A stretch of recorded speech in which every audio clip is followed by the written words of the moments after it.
ਤੁਸੀਂ ਸੁਣ ਰਹੇ ਹੋ Chawla news network Toronto CNN Toronto. ਆਓ ਉਹਨਾਂ ਦਾ ਸਵਾਗਤ ਕਰਦੇ ਹਾਂ। ਭੱਟੀ ਸਾਹਿਬ, ਵਾਹਿਗੁਰੂ ਜੀ ਕਾ ਖਾਲਸਾ, ਵਾਹਿਗੁਰੂ ਜੀ ਕੀ ਫਤਿਹ। ਵਾਹਿਗੁਰੂ ਜੀ ਕਾ ਖਾਲਸਾ, ਵਾਹਿਗੁਰੂ ਜੀ ਕੀ ਫਤਿਹ ਜੀ। ਭੱਟੀ ਸਾਹਿਬ, ਲਗਾਤਾਰ ਅਸੀਂ ਕਾਲਸ ਲਈਆਂ ਨੇ ਪਿਛਲੇ ਤਕਰੀਬਨ 3 ਘੰਟੇ ਤੋਂ ਉੱਤੇ। ਸਾਨੂੰ ਅੱਜ ਬੜਾ ਇੱਜ਼ਤ ਮਾਣ ਸਤਿਕਾਰ ਮਿਲਿਆ ਹੈ ਕਮਿਊਨਿਟੀ ਵੱਲੋਂ, ਭਾਈਚਾਰੇ ਵੱਲੋਂ, ਹਰ ਵਰਗ ਵੱਲੋਂ, ਜਥੇਬੰਦੀਆਂ ਵੱਲੋਂ, ਮੈਂਬਰ ਪਾਰਲੀਮੈਂਟ, MPP MP ਅਤੇ ਉਹਨਾਂ ਵੱਲੋਂ ਜੋ 24 ਸਾਲ ਦਾ ਅਸੀਂ ਸਫ਼ਰ ਤੈਅ ਕੀਤਾ। ਬਹੁਤ ਵੱਡੀ ਤਾਦਾਦ ਦੇ ਸਾਡੀਆਂ ਕਾਲਸ ਆਈਆਂ ਨੇ ਅਤੇ ਇਹ ਸਾਰੀ ਟੀਮ ਵਾਸਤੇ, ਚੰਗੇ ਲਫ਼ਜ਼ਾਂ ਵਾਸਤੇ ਅਸੀਂ ਤਹਿ ਦਿਲ ਤੋਂ ਸਾਰਿਆਂ ਦਾ ਧੰਨਵਾਦ ਕਰਦਾ। ਕ੍ਰੈਡਿਟ ਗੋਜ਼ ਟੂ ਸਾਰੀ ਟੀਮ, ਜਿਹੜੀ ਟੀਮ ਆਪਣੇ ਨਾਲ ਜੁੜੀ ਹੋਈ ਹੈ, ਜਿਵੇਂ ਤੁਸੀਂ ਆਏ ਹੋ ਹੁਣ। ਅਤੇ ਇਹ ਪਹਿਲਾਂ ਤਾਂ ਵਧਾਈਆਂ ਕਬੂਲ ਕਰੋ, 24 ਸਾਲ ਦਾ ਸਫ਼ਰ ਆਪਾਂ ਤੈਅ ਕੀਤਾ। ਹਾਂਜੀ, ਇਹ ਜੀ ਵਧਾਈਆਂ ਅਸੀਂ ਵੀ ਕਬੂਲ ਕਰ ਰਹੇ ਤੇ ਆਪਣੇ ਸਰੋਤਿਆਂ ਤੇ ਦਰਸ਼ਕਾਂ ਤੇ ਆਪਣੇ ਸਾਥੀਆਂ ਤੇ ਮਿੱਤਰਾਂ ਨੂੰ ਵੀ ਵਧਾਈ ਦਿੰਦੇ ਹਾਂ। ਉਹਨਾਂ ਦੇ ਸਹਿਯੋਗ ਦੇ ਅਸੀਂ ਹੁਣ ਤੱਕ ਜਿਹੜਾ ਅਸੀਂ 24 ਸਾਲ ਪੂਰੇ ਕਰ ਸਕਦੇ ਜੀ। ਖਾਸ ਕਰਨ ਦੇ ਇਸੇ ਤਰ੍ਹਾਂ ਸਹਿਯੋਗ ਮਿਲਦਾ ਰਹੇਗਾ ਤੇ ਅੱਗੇ ਵੀ ਇਸੇ ਤਰ੍ਹਾਂ ਸੇਵਾ ਕਰਦੇ ਰਹਾਂਗੇ। ਮੈਨੂੰ ਯਾਦ ਆ ਜਦੋਂ ਪਹਿਲੀ ਵਾਰੀ ਆਪਾਂ ਇੱਕ ਟਾਕ ਕੀਤੀ ਸੀ 2.5 ਘੰਟੇ ਦੀ, ਤੇ ਉਸ ਟਾਈਮ ਦੇ ਉੱਤੇ ਤੁਸੀਂ ਕਹਿ ਕੇ ਖੜੇ ਛੱਡਿਆ ਸੀ ਪੱਟੀ ਸਾਨੂੰ ਹੋਰ ਵੀ ਕੰਮ ਆ, ਫਿਰ ਲਗਾਤਾਰ ਗੱਲ ਕਰਾਂਗੇ। ਉਸ ਤੋਂ ਬਾਅਦ ਲਗਾਤਾਰ ਗੱਲਬਾਤ ਸ਼ੁਰੂ ਹੋ ਗਈ, ਜਿਹੜੀ ਅੱਜ ਵੀ ਜਾਰੀ ਆ।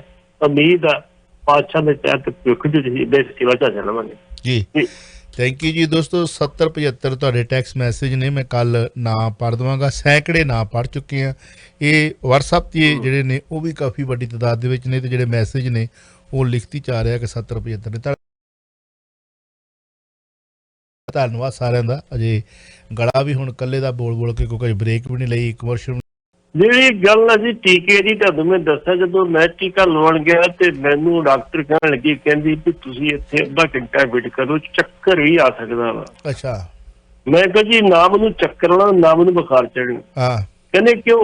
ਮੈਂ ਕਿਹਾ ਮੇਰਾ ਧਿਆਨ ਹੀ ਇਸ ਪਾਸੇ ਜਾਣਾ ਤੇ ਮੇਰੇ ਕੋਲ ਹੋਰ ਕੰਮ ਬੜੇ ਹੈਗੇ, ਇਸ ਕਰਕੇ ਤੁਸੀਂ ਚਿੰਤਾ ਨਾ ਕਰੋ, ਤੁਹਾਨੂੰ ਕੁਛ ਨਹੀਂ ਹੋਣਾ। ਚਲੋ, ਤੇ ਤੁਹਾਨੂੰ ਕੰਮ ਬੜੇ ਹੋਰ ਹੈਗੇ ਆ, ਧਿਆਨ ਵੀ ਕੁਛ ਨਹੀਂ ਹੁੰਦਾ। ਮੈਂ ਦੋਵੇਂ ਟੀਕੇ ਲਾਏ, ਨਾ ਕੋਈ ਬੁਖਾਰ ਚੜਿਆ, ਨਾ ਕੋਈ ਚੱਕਰ ਹੈ, ਨਾ ਕਿਸੇ ਕਿਸਮ ਦੀ ਕੋਈ ਪਰੇਸ਼ਾਨੀ ਨਹੀਂ ਹੋਈ। ਅੱਛਾ ਜੀ। ਮੈਂ ਡਾਕਟਰ ਨੂੰ ਜਾ ਕੇ ਕਿਹਾ, ਮੈਂ ਕਿਹਾ ਜੀ ਤੁਸੀਂ ਆਹ ਕਰੀ, ਕਹਿੰਦੀ ਹੈ ਤੁਹਾਡੀ ਤੰਦਰੁਸਤੀ ਦੀ ਨਿਸ਼ਾਨੀ ਹੈ, ਤੁਸੀਂ ਤੰਦਰੁਸਤ ਹੋ ਬਿਲਕੁਲ। ਇਸ ਕਰਕੇ ਤੁਹਾਨੂੰ ਕੁਛ ਨਹੀਂ ਹੋਣ ਲੱਗਾ, ਤੁਸੀਂ ਬੇਫਿਕਰ ਹੋ, ਇਸ ਗੱਲ ਤੋਂ ਕੋਈ ਚੱਕਰ ਨਹੀਂ ਹੋਣੇ, ਕੁਛ ਨਹੀਂ ਹੋਣਾ, ਕਿਉਂਕਿ ਤੁਹਾਡਾ ਧਿਆਨ ਨਹੀਂ ਸੋਚ ਤਾਂ ਵੀ ਬਾਕੀ ਇੰਨੇ ਹੋਣੇ, ਉਹਦੇ ਧਿਆਨ ਨਹੀਂ ਜਾਣਾ। Thank you. ਹੁਣ ਗੱਲ ਕਰਦੇ ਜੀ ਸੌਦਾ ਸਾਹਿਬ ਦੀ। ਆਪਾਂ ਬਾਬੇ ਨੇ ਅੰਦਰ ਇੱਕ ਚਿੱਠੀ ਭੇਜੀ ਕਿ ਮੈਂ ਤੁਹਾਡਾ ਗੁਰੂ। ਅੱਛਾ, ਆਪਣੇ ਚੇਲਿਆਂ ਨੂੰ। ਬਿਲਕੁਲ, ਜਲਦੀ ਹੀ ਬਾਹਰ ਆਊਂਗਾ, ਤੁਹਾਡੇ ਦੁੱਖ ਦਲਿੱਦਰ ਦੂਰ ਕਰੂੰਗਾ, ਤੁਹਾਨੂੰ ਠੀਕ ਕਰੂੰਗਾ। ਆ ਤੇਰਾ। ਹੁਣ ਸਾਨੂੰ ਕੋਈ ਇਤਰਾਜ਼ ਨਹੀਂ, ਉਹ ਗੁਰੂ ਬੰਦਾ ਬਣੀ ਜਾਵੇ, ਨਾ ਉਹਨੂੰ ਅਸੀਂ ਗੁਰੂ ਪਹਿਲਾਂ ਮੰਨਿਆ ਸੀ, ਨਾ ਹੁਣ ਮੰਨਦੇ। ਲੇਕਿਨ ਜਿਹੜੇ ਤੋਂ ਦੁਖੀ ਲੋਕ ਨੇ, ਉਹ ਚਿੰਤਤ ਨੇ, ਉਹਨਾਂ ਨੇ ਇਤਰਾਜ਼ ਕੀਤਾ ਹੈ, ਵੇਖੋ ਜੀ ਇਹ ਕਾਹਦਾ ਗੁਰੂ ਹੈ, ਇਹਨੇ ਇੰਨੀਆਂ ਸਾਧੂਆਂ ਨੇ ਬਲਾਤਕਾਰ ਕੀਤੇ, ਇੰਨੇ ਸਾਧੂ ਨਪੁੰਸਕ ਕੀਤੇ, ਇਹਨੇ ਚਾਹੀਦਾ ਕੰਮ ਕਿਹੜਾ ਕੀਤਾ, ਇਹ ਆਪਣੇ ਨੂੰ ਗੁਰੂ ਕਿਵੇਂ ਲਿਖ ਸਕਦਾ?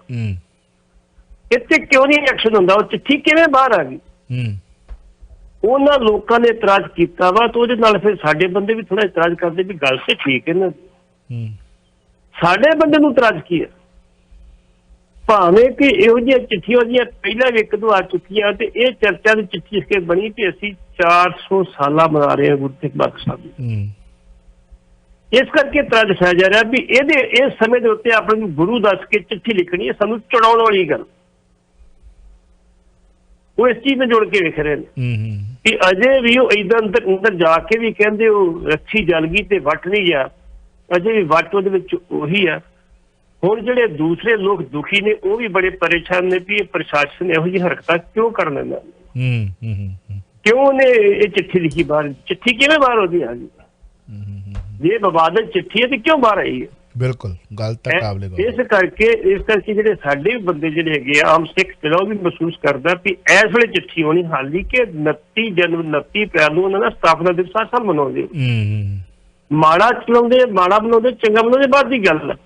ਲੇਕਿਨ ਇਸ ਸਮੇਂ ਚਿੱਠੀ ਆਉਣੀ, ਫਿਰ ਉਹ ਬਾਹਰ ਜਨਤਕ ਕਰਨੀ, ਇਹ ਕਈ ਪ੍ਰਕਾਰ ਦੇ ਸ਼ੰਕੇ ਪ੍ਰਗਟ ਕਰਦਾ ਵਾ, ਜਿਹੜੇ ਨਹੀਂ ਹੋਣੇ ਚਾਹੀਦੇ। ਸਿੱਖਾਂ 'ਚ ਰੋਸ ਨਾ ਹੋਰ ਵਧੇ। ਅੱਛਾ, ਸੀਬੀਆਈ ਨੇ ਨਪੁੰਸਕ ਸਾਧੂਆਂ ਦੇ ਕੇਸ ਦੇ ਪਤਾ ਲੱਗਾ ਕਿ ਤੇਜ਼ੀ ਲਿਆਉਣ ਲਈ ਹਾਈ ਕੋਰਟ ਵਿੱਚ ਦਰਖਾਸਤ ਦਿੱਤੀ ਹੈ। ਪਹਿਲਾਂ ਕਾਲ ਲੈ ਲਈਏ ਜੀ, ਆਪਾਂ ਫੇਰ ਅੱਗੇ ਵਧਦੇ ਹਾਂ। ਵੈਲਕਮ ਜੀ। ਹਾਂਜੀ, ਸਤਿ ਸ੍ਰੀ ਅਕਾਲ ਚਾਵਲਾ ਸਾਹਿਬ। ਸਤਿ ਸ਼੍ਰੀ ਅਕਾਲ। ਸਤਿ ਸ਼੍ਰੀ ਅਕਾਲ, ਸਤਿ ਸ਼੍ਰੀ ਅਕਾਲ ਜੀ।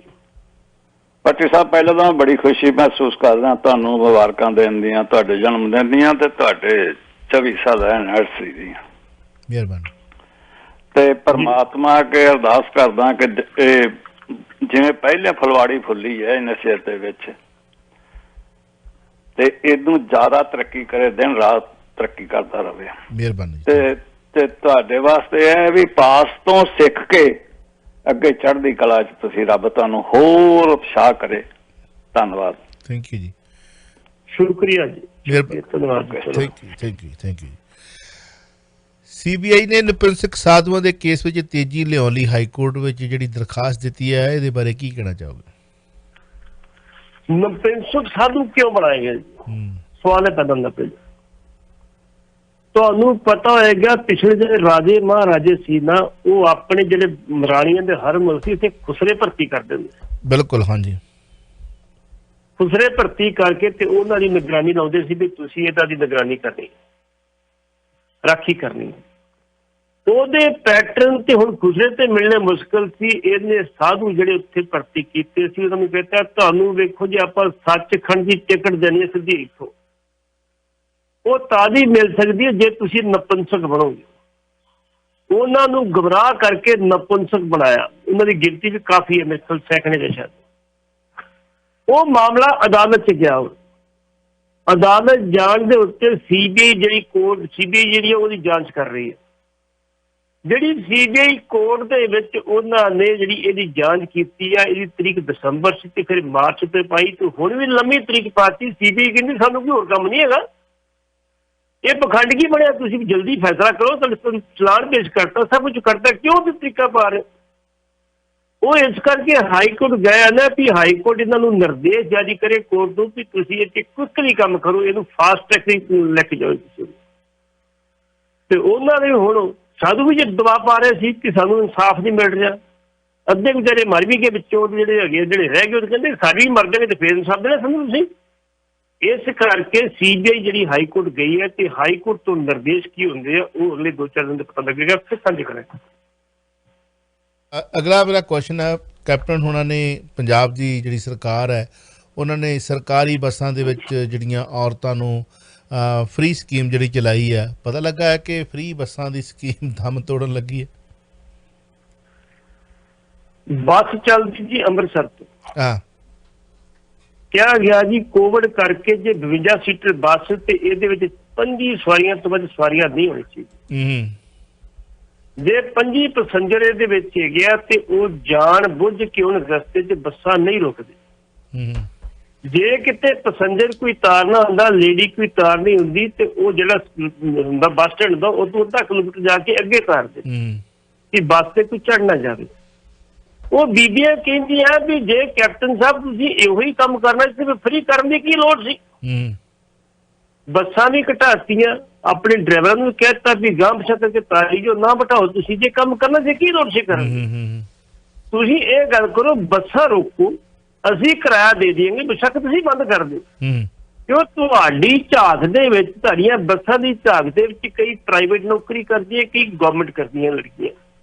ਉਹ ਜਦੋਂ ਜਾਂਦੀਆਂ ਫਿਰ ਉਹਨਾਂ ਨੂੰ ਲੇਟ ਹੋ ਜਾਂਦੀਆਂ ਤੇ ਰੋਜ਼ ਕਦੀ ਐਕਸ਼ਨ ਲੱਗ ਗਈ, ਕਦੀ ਝਿੜਕਾ ਪੈ ਗਿਆ, ਕਦੀ ਜੁਰਮਾਨਾ ਹੋ ਗਿਆ। ਇਸ ਕਰਕੇ ਉਹਨਾਂ ਨੇ ਕਿਹਾ ਵੀ ਜਾਂ ਤੇ ਇਹ ਸਕੀਮ ਨੂੰ ਟੋਟਲੀ ਬੰਦ ਕਰ ਦਿਓ, ਜੇ ਨਹੀਂ ਤੇ ਫਿਰ ਮਿਹਰਬਾਨੀ ਕਰਕੇ ਹਰ ਬੱਸ ਨੂੰ ਹਦਾਇਤ ਕਰੋ ਕਿ ਉਹ ਖਲੋਵੇ ਤੇ ਜਾ ਕੇ ਬੱਸ ਸਟੈਂਡ ਤੇ ਖਲੋਵੇ। ਬਿਲਕੁਲ ਕਰਦੇ ਹੁੰਦੇ ਜੀ ਉਹ ਡਰਾਈਵਰ ਕੰਡਕਟਰ ਕਰਦੇ ਤੰਗ ਕਰਦੇ ਆ, ਅੱਡੇ ਤੇ ਨਹੀਂ ਖਿਲਾਰਨੀ, ਥੋੜੀ ਗਾਂਹ ਜਾ ਕੇ ਖਿਲਾਰ ਦੇਣੀ, ਪਰੇਸ਼ਾਨ ਕਰਨਾ, ਤੇ ਉਹ ਭੁੱਲ ਜਾਂਦੇ ਨੇ ਕਿ ਸਾਡੀਆਂ ਭੈਣਾਂ ਮਾਵਾਂ ਵੀ ਘਰੇ ਹੈਗੀਆਂ ਨੇ। ਬਿਲਕੁਲ ਜੀ ਬਿਲਕੁਲ। ਦੂਜੇ ਨੇ ਸਾਡੀ ਮਾਂ ਭੈਣ ਨੂੰ ਵੀ ਕਰਨਾ, ਸਾਡੀ ਮਾਂ ਭੈਣ ਨੇ ਵੀ ਇਸ ਸਕੀਮ ਦਾ ਫਾਇਦਾ ਲੈਣਾ। ਜੀ ਮਤਲਬ ਇਹ ਸੋਚ ਜਿਹੜੀ ਏਡੀ ਭੈੜੀ ਹੈ ਇਹਨਾਂ ਦੀ। ਜਿਵੇਂ ਇੱਕ ਹੁਣ ਆਪਾਂ ਥਾਣੇਦਾਰ ਦੀ ਗੱਲ ਕਰਨੀ ਆ, ਉਹ ਥਾਣੇਦਾਰ ਜਿਹਦੀ ਧੀ ਦੇ ਛੇੜਨ ਦੇ ਥਾਣੇਦਾਰ ਦਾ ਕਤਲ ਕਰ ਦਿੱਤਾ ਗਿਆ ਸੀ। ਇਹੋ ਜਿਹੇ ਕਈ ਥਾਣੇਦਾਰ ਹੋਰ ਵੀ ਨੇ ਜਿਹੜੇ ਇਹੋ ਜਿਹੇ ਛੇੜਛਾੜ ਵਾਲਿਆਂ ਨੂੰ ਸ਼ਹਿ ਦਿੰਦੇ ਨੇ ਤੇ ਭੁੱਲ ਜਾਂਦੇ ਨੇ ਕਿ ਸਾਡੀਆਂ ਧੀਆਂ ਭੈਣਾਂ ਨੂੰ ਵੀ ਇਹਨਾਂ ਗੁੰਡਿਆਂ ਨੇ ਛੇੜਨਾ ਜਿਨ੍ਹਾਂ ਨੂੰ ਅਸੀਂ ਸ਼ਹਿ ਦਿੰਦੇ ਹਾਂ। ਵੀ ਇਸ ਇਲਾਕੇ 'ਚ ਤਾਂ ਮੈਨੂੰ ਸ਼ਹਿ ਦੇ ਦਿੱਤੀ ਤੇ ਇਸ ਇਲਾਕੇ 'ਚੋਂ ਕਿਤੇ ਗਿਆ ਆਪਣੇ ਭੂਆ ਦੇ ਪਿੰਡ ਜਾਂ ਮਾਸੀ ਦੇ ਪਿੰਡ ਤੇ ਉੱਥੇ ਗਾਂ ਇਹਦੀ ਮਾਸੀ ਚਾਚੀ ਤਾਈ ਰਹਿੰਦੀ ਉਹਦੀ ਧੀ ਭੈਣ ਨੂੰ ਵੀ ਇਹਨੇ ਛੇੜਨਾ ਤੇ ਇਹੀ ਗੁੰਡੇ ਨੂੰ ਮੈਂ ਸ਼ਹਿ ਦੇ ਰਿਹਾ ਜੀ। ਇਹ ਸਮਝ ਜਾਣ ਤਾਂ ਇੱਥੇ ਸਮਝ ਜਾਣ ਨਾ, ਸਿਆਣਪ ਤਾਂ ਇਹੀ ਹੈ। ਇਹ ਕਨੈਕਟਰ ਬੱਸ ਡਰਾਈਵਰ ਜਿਹੜੇ ਨੇ ਜਾਣ ਬੁੱਝ ਕੇ ਬੱਸ ਸਟਾਪ ਤੋਂ ਨਹੀਂ ਜਾਂ ਭਜਾ ਲੈਣਗੇ ਜਾਂ ਜਾ ਕੇ ਮਤਲਬ ਅੱਧਾ ਕਿਲੋਮੀਟਰ ਦੂਰ ਛੱਡਣਗੇ, 500 ਮੀਟਰ 1000 ਮੀਟਰ ਵੀ ਦੂਰ ਛੱਡਣਗੇ। ਉਹਨਾਂ ਚਿਰ ਤੇ ਉਹਨੇ ਜਿਹਨੇ ਸਰਕਾਰੀ ਜੌਬ ਤੇ ਜਾਣਾ ਆ। ਕਾਹਦੀਆਂ ਇਹ ਪਾਲਿਸੀਆਂ ਨੇ ਫਿਰ ਬੰਦ ਕਰ ਦੇਣੀ ਚਾਹੀਦੀਆਂ ਨੇ। ਅਗਲੀ ਟਿਕਟ ਤੇ ਲਵੇ ਆਪਣੀ ਮਰਜ਼ੀ ਨਾਲ ਉਤਰੇ। ਬਿਲਕੁਲ ਜੀ, ਬਿਲਕੁਲ ਜੀ। ਤੁਹਾਨੂੰ ਪਤਾ ਹੋਏਗਾ, ਮੈਂ ਆਪਣੀ ਗੱਲ ਕਰਦਾ ਜਦੋਂ ਕਾਲਜ ਪੜ੍ਹਦੇ ਸੀ ਉਸ ਟਾਈਮ ਤੇ ਉਹਨਾਂ ਕਿਹਾ ਜੀ ਵਿਦਿਆਰਥੀਆਂ ਦੀ ਪੇਪਰ ਨਹੀਂ ਲੱਗੇ, ਹਾਂ ਪਾਸ ਹੁੰਦਾ ਸੀ ਤੇ ਉਸ ਟਾਈਮ ਤੇ ਚਲੋ ਪਾਸ ਬਾਅਦ ਚ ਬਣੇ, ਪਹਿਲਾਂ ਵਿਦਿਆਰਥੀ ਟਿਕਟ ਬਿਲਕੁਲ ਨਹੀਂ ਲੱਗਦੀ ਕਿਉਂਕਿ ਪਾਸ ਬੜੇ ਸਸਤੇ ਪਾਸ ਬਣਾਏ ਨਾ, ਚੰਗਾ ਕੀਤਾ ਸੀ। ਉਹ ਜਦੋਂ ਬੱਸ ਚੜ੍ਹਨਾ ਹੁੰਦਾ ਤੇ ਬੱਸਾਂ ਵਾਕਿਆ ਉਦੋਂ ਵੀ ਹੁਣ ਜੇ ਮੁੰਡਿਆਂ ਦਾ ਟਾਈਮ ਕਾਲਜ ਜਾਂਦਾ ਤੇ ਉਸ ਟਾਈਮ ਤੇ ਜਿਹੜੀ ਬੱਸ ਜਾਂ ਅੱਧਾ ਕਿਲੋਮੀਟਰ ਅੱਗੇ ਜਾਂ ਅੱਧਾ ਕਿਲੋਮੀਟਰ ਪਿੱਛੇ ਖੜੀ ਕਰਦੀ, ਭਜਾ ਕੇ ਲੈ ਜਾਂਦੇ ਸੀ, ਭਜਾ ਕੇ ਲੈ ਜਾਂਦੇ ਸੀ। ਅਸੀਂ ਉਹਨਾਂ ਨੂੰ ਕਹਿਣਾ ਭਰਾ ਅਸੀਂ ਤੁਹਾਡੇ ਹੀ ਭੈਣਾਂ ਭਰਾਵਾਂ, ਤੁਹਾਡੇ ਹੀ ਬੱਚੇ ਆ, ਸਭ ਕੁਝ ਤੁਹਾਡਾ ਹੀ ਆ, ਤੁਹਾਡੇ ਕਰਕੇ ਅਸੀਂ ਆ, ਸਾਡੇ ਕਰਕੇ ਤੁਸੀਂ ਇਹ ਕੰਮ ਨਾ ਕਰੋ। ਲੇਕਿਨ ਉਹ ਇੱਕ ਅੱਖਰ ਰਵੱਈਆ ਹੁੰਦਾ ਸੀ ਇਹਨਾਂ ਕੰਡਕਟਰਾਂ ਦਾ ਤੇ ਡਰਾਈਵਰਾਂ ਦਾ, ਨਹੀਂ ਮੈਂ ਨਾ ਮਾਨੂ ਜੀ, ਹਮ ਜੋ ਕਹਤੇ ਉਹ ਠੀਕ ਹੈ। ਫਿਰ ਕਈ ਵਾਰੀ ਸਟ੍ਰਾਈਕ ਹੋਣੀ, ਸਟ੍ਰਾਈਕ ਹੋ ਕੇ ਬੱਸਾਂ ਰੁਕਣੀਆਂ, ਉਹਨੂੰ ਕਹਿਣਾ ਜੀ ਹੁਣ ਰੋਕੀ ਤੇ ਰੋਕੀ, ਹੁਣ ਬੈਠਾ ਵੀ ਅੰਦਰ ਆਪਣੇ ਕੂਤਰਾਂ ਨੂੰ ਥੱਲੇ ਨਹੀਂ ਉੱਤੇ ਮੇਰੇ ਕੁੱਟਦਾ ਕੱਟਣ ਮੁੰਡੇ। ਮਤਲਬ ਮੇਰਾ ਕਹਿਣ ਦਾ ਪਾਪ ਹੀ ਇਹਨਾਂ ਨੂੰ ਇਹ ਨਹੀਂ ਕਰਨਾ ਚਾਹੀਦਾ, ਸਗੋਂ ਉਹਨਾਂ ਦਾ ਸਤਿਕਾਰ ਕਰਨਾ ਚਾਹੀਦਾ। ਉਹਨਾਂ ਨੂੰ ਕੋਈ ਬੀਬੀ ਜੀ ਤੁਸੀਂ ਆਹ 2 ਜਾਂ 3 ਦੇ ਬਹਿ ਜਾਓ, ਬੱਸਾਂ ਇੰਨੇ ਸੀਟਾਂ ਹੈਗੀਆਂ ਵਾ, ਬਾਕੀ ਪਿੱਛੇ ਆ ਜਾਓ ਤੁਸੀਂ, ਕੋਈ ਗੱਲ ਨਹੀਂ, ਮੰਨ ਜਾਣਗੇ ਬੀਬੀਆਂ।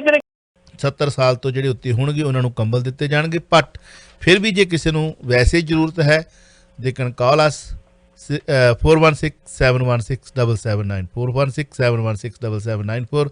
ਰੰਗਲਾ ਪੰਜਾਬ ਦੀ 94ਵੀਂ ਵਰ੍ਹੇਗੰਢ ਤੇ ਤੋਹਫੇ ਕੁਝ ਤੁਛ ਭੇਟਾਂ ਨਿਸ਼ਾਨੀ ਦੇ ਤੌਰ ਤੇ ਦਿੱਤੀਆਂ ਗਈਆਂ ਨੇ। ਭਾਰਤ ਦਾ ਕਰੋਨਾ ਬੰਬ ਇਟਲੀ ਵਿੱਚ ਜਾ ਕੇ ਕਹਿੰਦੇ ਫਟਿਆ। ਕੀ ਹੈ ਮਾਮਲਾ? ਮਿੰਟ ਆਪਣੇ ਕੋਲ 5 ਹੀ ਨੇ। ਇੰਡੀਅਨ 에ਅਰਲਾਈਨਸ ਦੀ ਫਲਾਈਟ ਇੱਕ 210 ਮੁਸਾਫਰ ਲੈ ਕੇ ਜਿਹੜੀ ਸੀ ਉਹ ਇਟਲੀ ਰੋਮ ਸ਼ਹਿਰ ਪੁੱਜੀ। ਅੱਛਾ ਜੀ।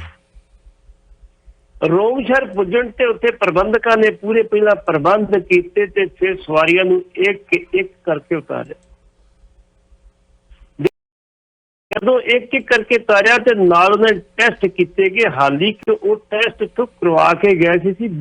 ਤੁਹਾਨੂੰ ਪਤਾ ਵਾ ਜਦੋਂ ਇਟਲੀ ਦੇ ਵਿੱਚ ਕਰੋਨਾ ਬੰਬ ਪਹਿਲਾਂ ਫਟੇ ਸੀ ਉੱਥੇ ਬੜੀ ਹਾਲਤ ਮਾੜੀ ਹੋ ਗਈ ਸੀਗੀ। ਉਹ ਕਈਆਂ ਨੇ ਦੇ ਵੀ ਨਹੀਂ ਸਕਣਾ, ਉਹ ਫਿਰ ਕਿਸੇ ਬੋਝ ਫੜਨ ਕੇ ਕਿਵੇਂ ਕਰਨਾ ਸੀ ਕਿਵੇਂ ਨਹੀਂ ਕਰਨਾ।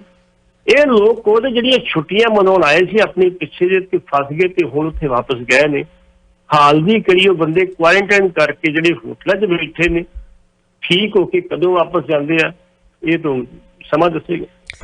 ਪੱਟੀ ਸਾਹਿਬ ਬਹੁਤ ਬਹੁਤ ਧੰਨਵਾਦ। ਤੇ ਲਓ ਫਿਰ ਇੱਕ ਡਰਾ ਕੱਢਣਾ ਤੁਸੀਂ ਅੱਜ, ਲੱਕੀ ਡਰਾ ਦਾ ਇੱਕ ਰੇਡੀਓ ਗੁਰਾਂ ਦੀ ਬਾਣੀ ਵਾਲਾ ਰੇਡੀਓ ਧਾਰਮਿਕ, ਦੇਖਦੇ ਹਾਂ ਕਿਸ ਦਾ ਨਿਕਲਦਾ। ਔਰ ਤੁਸੀਂ 1 2 3 ਕਰਨਾ, ਫਿਰ ਆਪਾਂ ਆਗਿਆ ਲੈ ਲੈਣੀ ਉਹਦੇ ਨਾਲ ਹੀ, ਗੀਤ ਦੇ ਨਾਲ ਤਾਂ ਉੱਥੋਂ ਆਗਿਆ ਲਵਾਂਗੇ ਜੀ। ਸੋ ਕਰੋ ਪੱਟੀ ਸਾਹਿਬ ਸ਼ੁਰੂਆਤ 1 2 3 ਦੀ। 1 2 3 ਗੋ। ਚੱਲ ਵੀ ਘੁੰਮ ਜਾ ਘੁੰਮ ਜਾ ਘੁੰਮ ਜਾ ਘੁੰਮ ਜਾ ਘੁੰਮ ਜਾ। ਇਹ ਦੋਸਤੋ ਉਹ ਪਰਿਵਾਰ ਨੇ ਜਿਹੜੇ ਫੋਨ ਕਰਿਆ ਕਰਦੇ ਸਨ ਕਿ ਰੰਗਲਾ ਪੰਜਾਬ ਤੋਂ ਵਾਂਝਿਆਂ ਕਰ ਦਿੱਤਾ ਗਿਆ। ਦੇਖ ਲਓ ਸੈਂਕੜੇ ਦੀ ਤਾਦਾਦ 'ਚ ਆ ਗਏ ਨੇ ਤੇ ਅਜੇ ਬੜੀ ਵੱਡੀ ਲਿਸਟ ਬਾਕੀ ਹੈ ਆਉਣ ਵਾਲੀ। ਹਰਜਿੰਦਰ ਖੇਲਾ ਮੈਨੂੰ ਲੱਗਦਾ ਇਹਨਾਂ ਦਾ ਪਿਛਲੇ ਦੀ ਵੀ ਨਿਕਲਿਆ ਸੀ ਆਪਦਾ ਕੁਝ, ਹਨਾ? ਹਾਂਜੀ, ਹਰਜਿੰਦਰ ਖੇਲਾ 5799। ਲਓ ਜੀ, ਉਹਨਾਂ ਨੂੰ ਕਾਂਗਰੈਚੂਲੇਸ਼ਨ, ਉਹਨਾਂ ਦਾ ਰੇਡੀਓ ਨਿਕਲਿਆ ਜੀ।